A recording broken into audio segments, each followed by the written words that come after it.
Segment 1, la Chine impériale, la pyramide, le matin, le repas, les vêtements. Bonsoir. Ferme doucement les yeux. Respire lentement. Ce soir, je t'emmène très loin, dans un monde ancien. Un monde grand, majestueux, mais dur. C'est la Chine impériale. Pendant plus de 2000 ans, ce pays vit sous des règles précises. Tout est rangé. Tout a une place. Je vais parler avec une voix calme. Les phrases seront simples. Tu peux t'endormir pendant l'histoire. Ce n'est pas grave. Le voyage continue quand même. Dans cette société, chaque personne a un rôle. Au sommet, il y a l'empereur. On l'appelle le fils du ciel. Il règne parce que le ciel lui donne un mandat. Quand les récoltes sont bonnes, quand le peuple reste tranquille, on dit que le ciel approuve.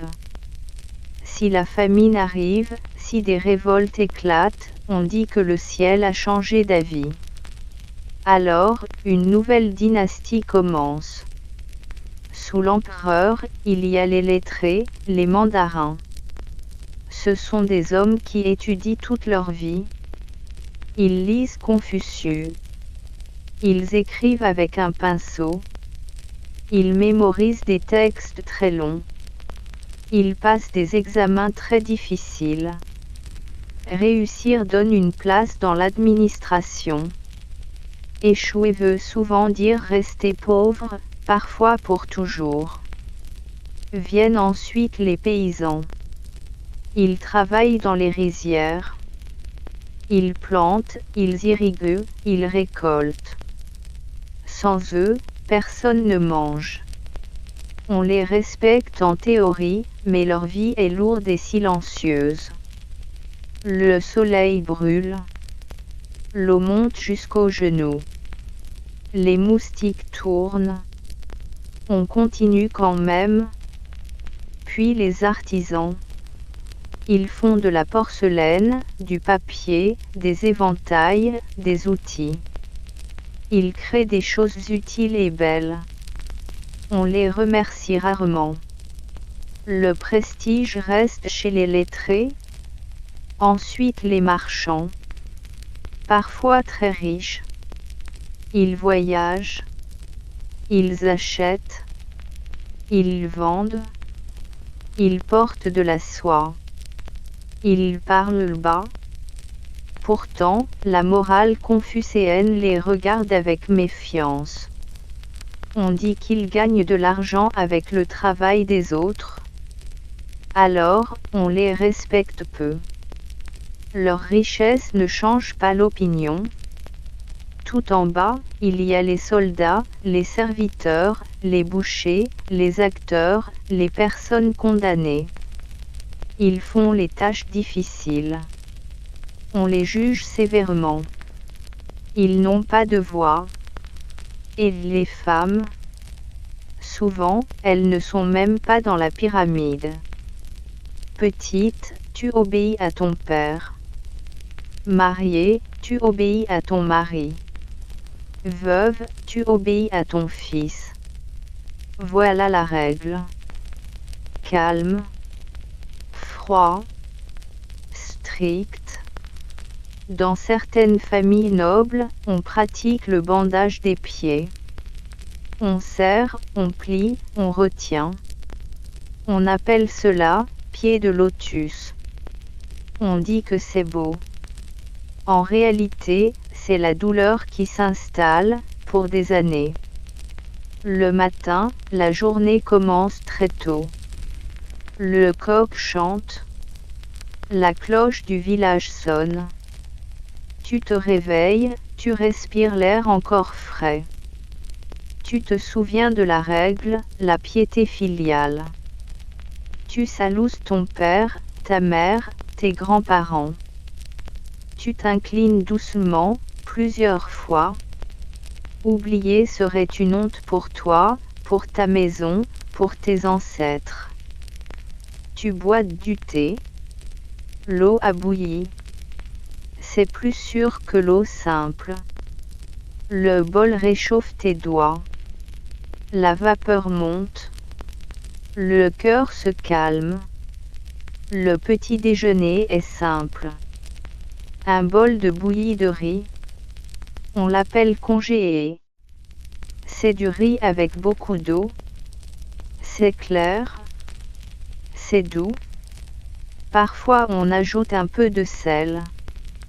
Parfois un petit morceau de légumes fermentés. On mâche lentement.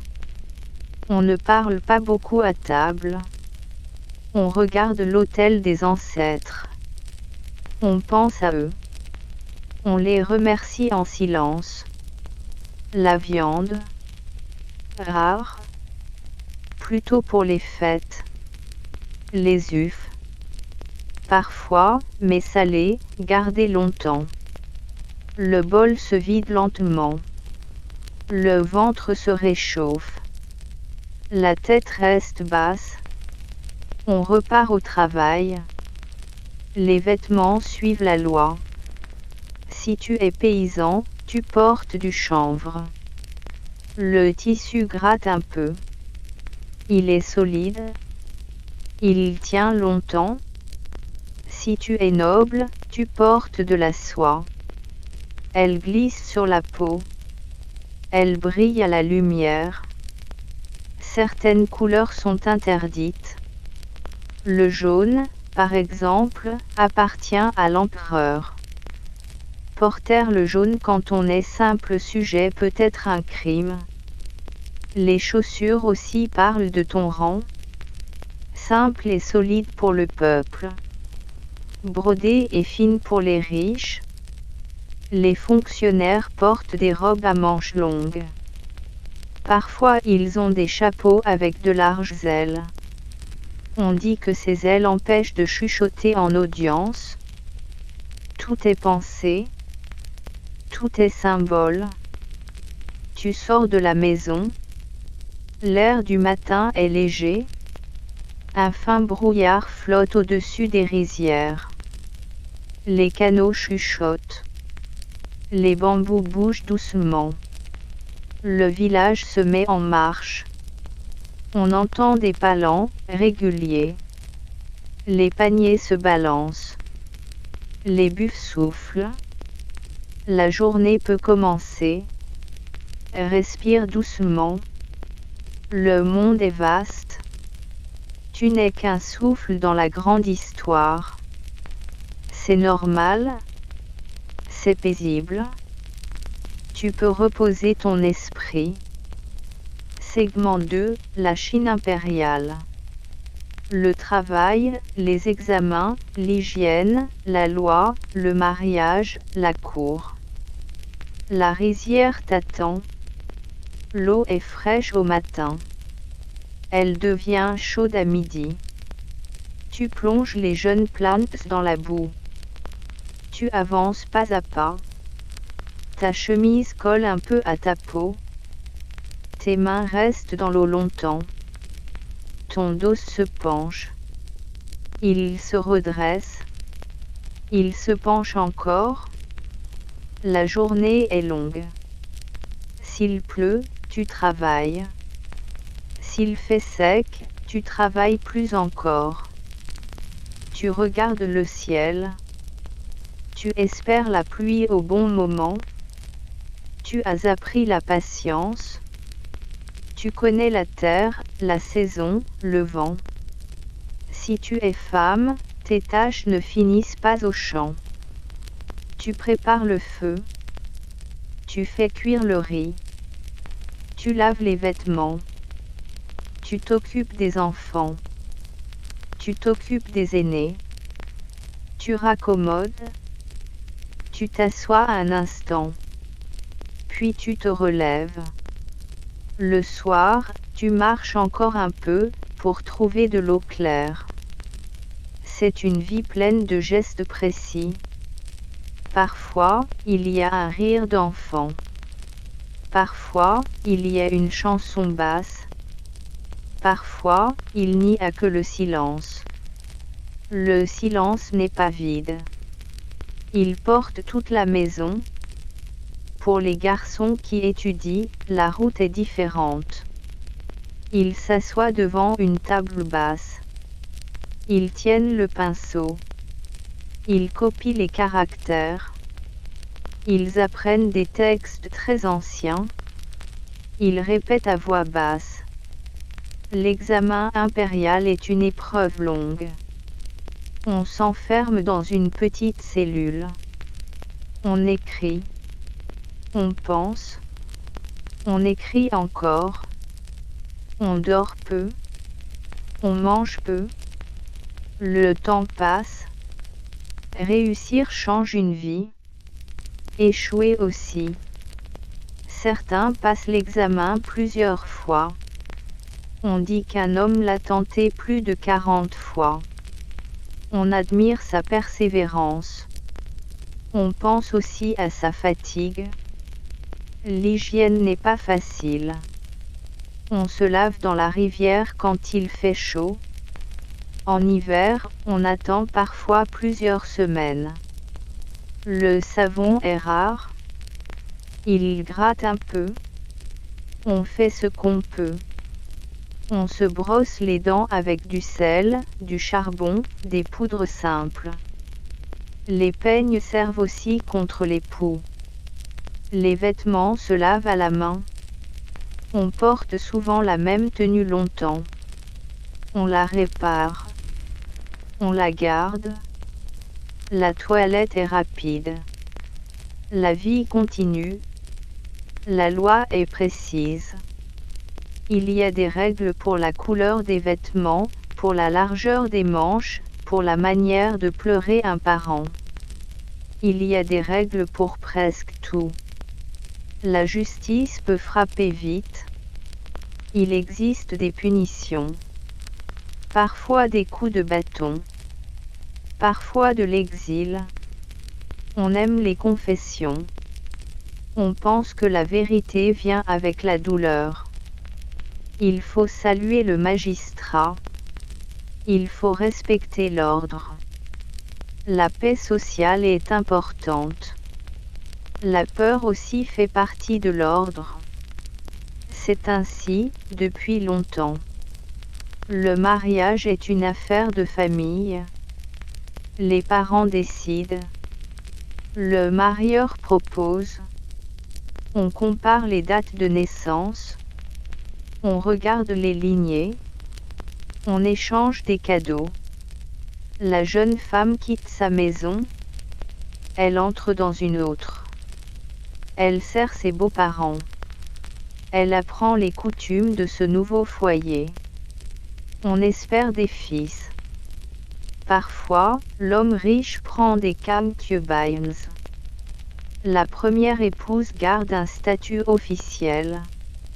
Mais la maison devient plus complexe. Les regards se croisent. Les voix restent basses. À la cour, la vie est soyeuse et tranchante. La cité interdite brille. Les toits sont dorés. Les murs sont rouges. Les jardins sont silencieux. Les pierres sont lisses sous les pas. Les eunuques portent des messages. Ils observent. Ils écoutent. Les lettrés écrivent des mémoriaux. Ils choisissent leurs mots comme on choisit des pas sur une corde. Les concubines apprennent l'art du silence et du sourire. Parfois elles deviennent puissantes. Parfois elles disparaissent. Un vers mal interprété peut créer un soupçon. Un geste trop lent peut déranger. On parle peu. On pense beaucoup. On dort d'un sommeil léger. Pourtant, au-delà de la peur, la Chine impériale invente beaucoup. Le papier. La poudre à canon. La boussole. L'imprimerie. Des poèmes naissent au bord des rivières. Des peintures montrent des montagnes calmes. Des calligraphies respirent comme des forêts. Le peuple travaille, souffre, chante parfois. Les saisons passent. Les générations se succèdent. La grande machine continue. Et toi, qui écoutes ce récit, tu peux laisser tes pensées flotter. Elles peuvent aller vers un champ, vers un chemin, vers une lanterne posée près d'une porte. Tu peux t'endormir doucement. Le monde ancien te berce. Il s'éloigne comme une barque sur une eau tranquille. Segment 3. Le donné partie 1, le départ, le raccourci, la neige, l'attente. Maintenant, nous quittons l'Asie. Nous traversons un océan de temps. Nous arrivons en 1846, en Amérique du Nord. Des familles voyagent vers l'ouest. Elles rêvent d'une vallée douce, de champs larges, d'un ciel clair. On appelle ce chemin l'Oregon Trail. Des chariots avancent. Les buffles tirent. Les enfants regardent l'horizon. Parmi ces voyageurs, il y a un groupe. On l'appelle plus tard le donné parti. Des parents, des enfants, des aînés. Des gens simples. Ils veulent une vie meilleure en Californie. Le départ semble bon. L'été est encore là. Le soleil les suit. On chante le soir. On cuisine près du feu. On raconte des histoires. On pense à la mer, loin devant. Puis une idée arrive, très forte, un raccourci.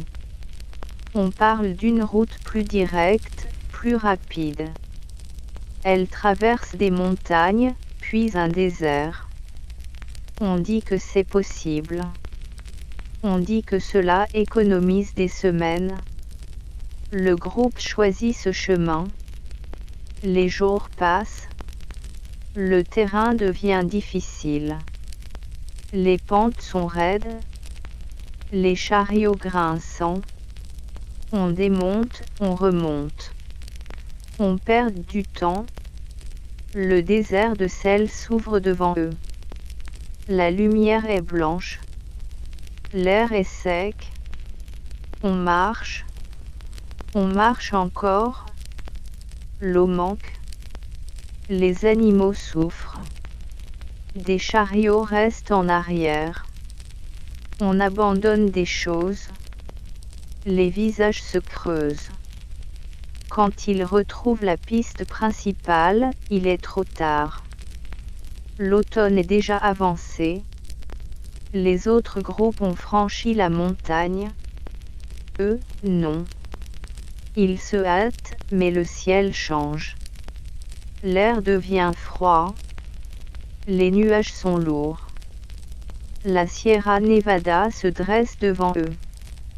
Grande, blanche, silencieuse. La neige arrive soudain. D'abord légère, puis plus épaisse. Elle couvre les sentiers, efface les traces. Elle remplit les creux.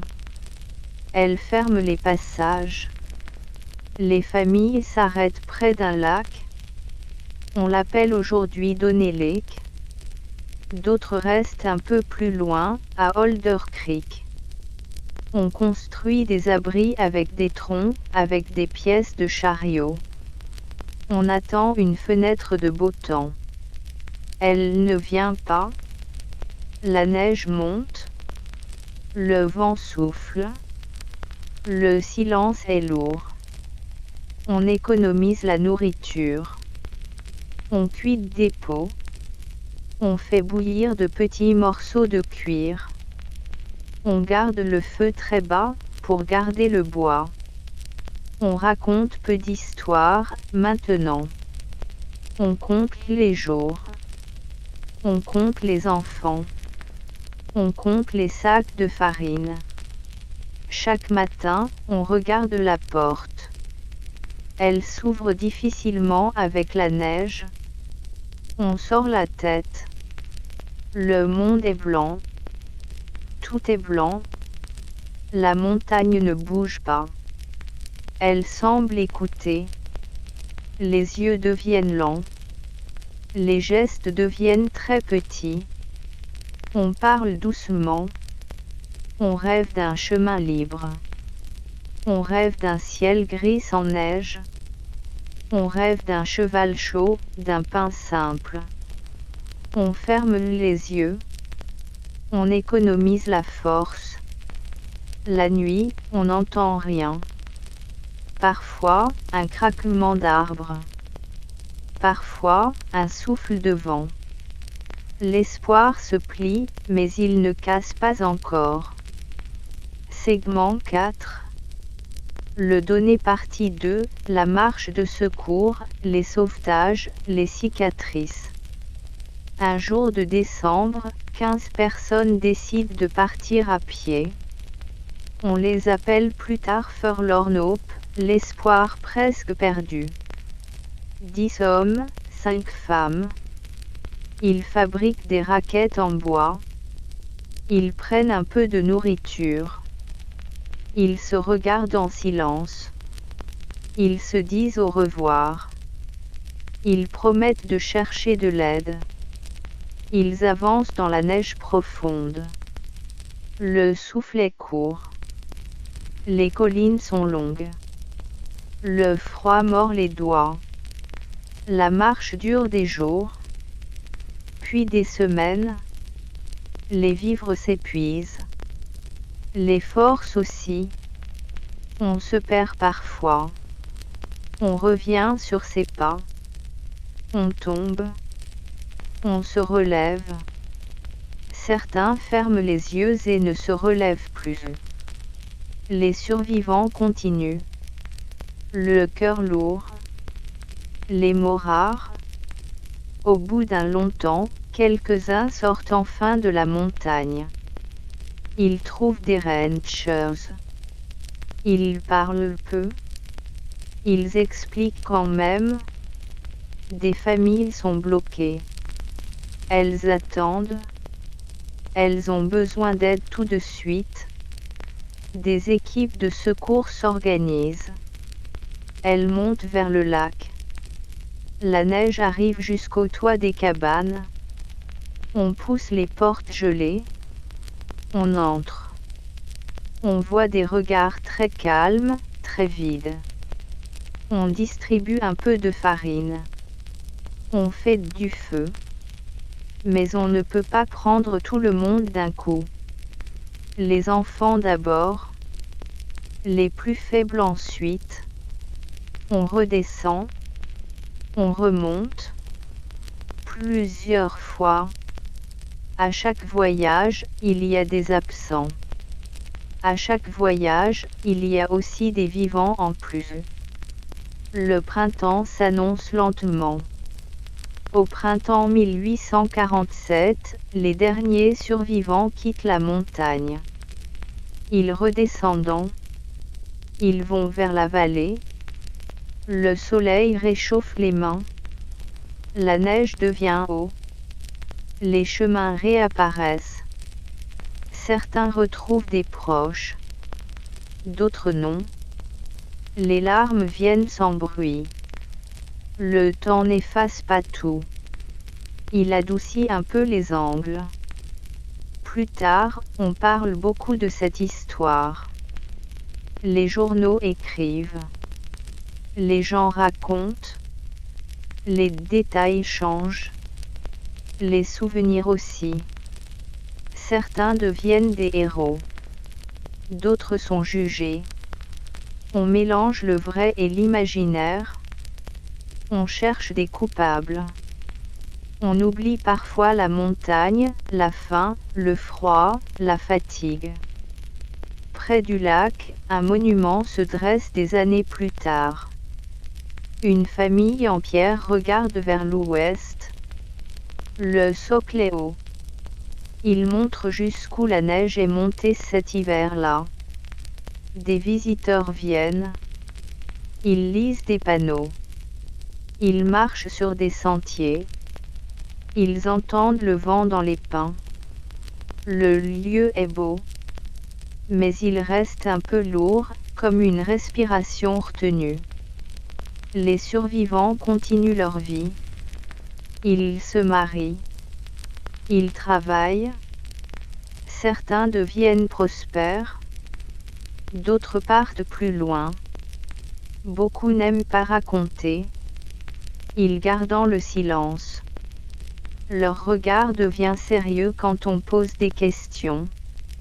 Les mots se brisent. Les nuits restent longues. Cette histoire n'est pas seulement une histoire de fin. C'est une histoire de chemin. Un raccourci a coûté très cher. C'est une histoire d'espoir aussi. Des pas dans la neige. Des mains qui aident. Des feux qui attendent. Si tu penses à eux ce soir, pense doucement. Sans jugement. L'hiver est passé. Le vent s'est calmé. Les cœurs battent encore. Segment 5. Vous étiez, de l'ombre au trône, réformes et héritages. Nous retournons en Chine, mais dans une autre époque, la dynastie Tang. Là, une jeune fille naît dans une famille aisée. Elle s'appelle Wu Zhao. Elle lit. Elle écrit. Elle comprend vite la politique. Elle parle peu, mais elle observe tout. À 14 ans, elle entre au palais comme concubine de l'empereur Taizong.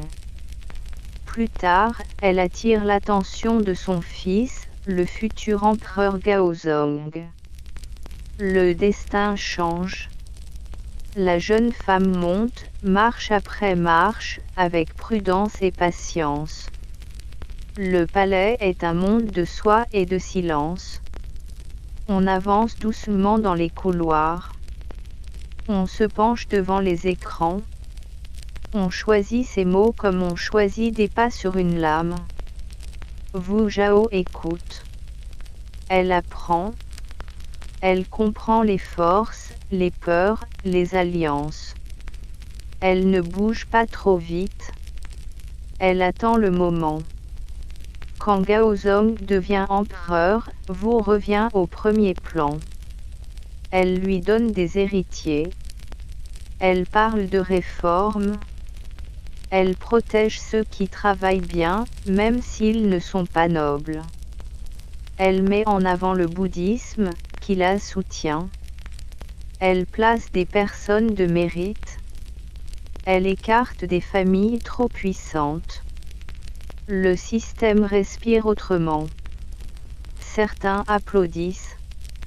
D'autres tremblent. Les rivalités sont fortes. Des accusations circulent. Des chutes soudaines ont lieu. La politique est dure. La main peut être ferme. Mais la machine d'État fonctionne. Les impôts arrivent. Les campagnes sont plus stables. Les examens gagnent en importance. La voix de Wu devient celle du gouvernement. En 690, Wu fait plus qu'influencer. Elle prend le trône. C'est unique, une femme devient empereur en Chine. Elle annonce une nouvelle dynastie, Zhou, pour marquer ce changement. On bâtit des temples. On écrit des textes. On sculpte de grandes statues. On parle d'un mandat venu du ciel. La propagande est claire et douce. Les symboles sont puissants et calmes. Sous vous, l'administration se renforce. Les examens s'ouvrent à plus de candidats. Le mérite compte davantage. Des routes sont entretenues. Des frontières sont surveillées. La paix n'est pas parfaite, mais l'ordre demeure. Avec le temps, la santé de vous faiblit. Des favoris prennent trop de place. Des ministres s'inquiètent. En 705, un coup de palais la force à quitter le trône. Son fils revient au pouvoir. Wu se retire. Elle meurt la même année. Les récits officiels tentent parfois de réduire son image, mais l'empreinte reste. Son héritage est double. Pour les uns, elle est dure, manipulatrice, dangereuse. Pour d'autres, elle est un esprit clair, une dirigeante efficace, une preuve que le talent peut venir d'ailleurs. L'histoire garde les deux faces. La vérité respire entre elles. Ce soir, on peut seulement dire ceci, Wu a brisé un mur. Elle a tenu le pouvoir dans un monde qui ne voulait pas le lui donner. Et le monde a continué de tourner. Segment 6. Les routes anciennes, empire relié, monde ouvert. Nous finissons par un autre fil de l'histoire, les routes. Une route n'est pas qu'un chemin. C'est une volonté. C'est une main posée sur la terre. Quand un empire trace une route, il relie des villes, des marchés, des ports, des garnisons. Il fait circuler l'armée, la loi, la taxe, mais aussi les idées, la musique, les croyances, les rêves. Très tôt, en Mésopotamie, on tasse le sol. On passe avec des chariots. On suit les fleuves. En Perse achéménide, sous Darius, on bâtit la route royale. De Sardes à Suse. Des relais, des chevaux frais, des courriers rapides. La voix du roi voyage en quelques jours. L'empire se sent plus petit, plus solide. À Rome, la route devient pierre. On creuse. On draine. On pose des couches. On taille des dalles. La route est droite. Elle résiste au temps. Les légions marchent. Les marchands suivent. Les villes s'enchaînent comme des perles. Toutes les routes mènent à Rome, dit-on. C'est une image. C'est aussi une réalité de pierre. Dans les Andes, l'Empire Inca fait un autre miracle. Des sentiers hauts, très hauts. Des ponts de cordes tressés. Des relais avec des coureurs. Pas de roues. Pas de cheval. Mais une vitesse étonnante. Le message passe de vallée en vallée. L'Empire respire par ses chemins suspendus. En Xinjiang, on organise des routes vers l'ouest. Des relais postaux. Des garnisons. Des tours de guet. Les caravanes avancent. La soie part. Des chevaux arrivent. Des idées bouddhistes voyagent. On appelle cet ensemble la route de la soie. Ce n'est pas une seule ligne. C'est un réseau. Un tissu souple, très large. En Inde d'Ashoka, on plante des arbres le long des routes. On creuse des puits. On construit des maisons d'accueil. Les pèlerins marchent. Les moines voyagent. Les marchands troquent. Le roi grave des édits de tolérance sur la pierre. La route devient aussi un texte. Les Grecs ont des chemins plus modestes, mais ils portent la pensée. Des processions religieuses. Des philosophes qui marchent et discutent. Des oracles. Des stades. Des routes qui sentent l'olive et le sel. Ce ne sont pas de grands axes impériaux. Ce sont des veines fines, mais pleines de vie. Partout, les ingénieurs apprennent à dompter l'eau. Ils fondent des ponts. Ils font des fossés pour la pluie. Ils apprennent à poser des couches pour que la route tienne. Ils inventent des relais, des bornes, des mesures. La route devient un langage commun. Quand une route est bien entretenue, les villes grandissent. Le commerce circule. La paix gagne du terrain. Quand une route se casse, le monde se rétrécit. Les villages s'isolant. Les nouvelles arrivent tard. Les peurs augmentent. Ce soir, imagine une route au crépuscule. La poussière se pose. Un marchand range ses tissus. Un soldat resserre sa cape. Un enfant regarde le lointain. La route est vide, puis pleine, puis vide encore. Elle garde la mémoire des pas. Elle garde la chaleur du jour. Elle attend l'aube avec patience. Nous avons marché beaucoup, toi et moi. Nous avons vu des empereurs, des paysans, des voyageurs. Nous avons traversé des hivers et des palais. Maintenant, tu peux dormir. La route du sommeil est courte. Elle est douce.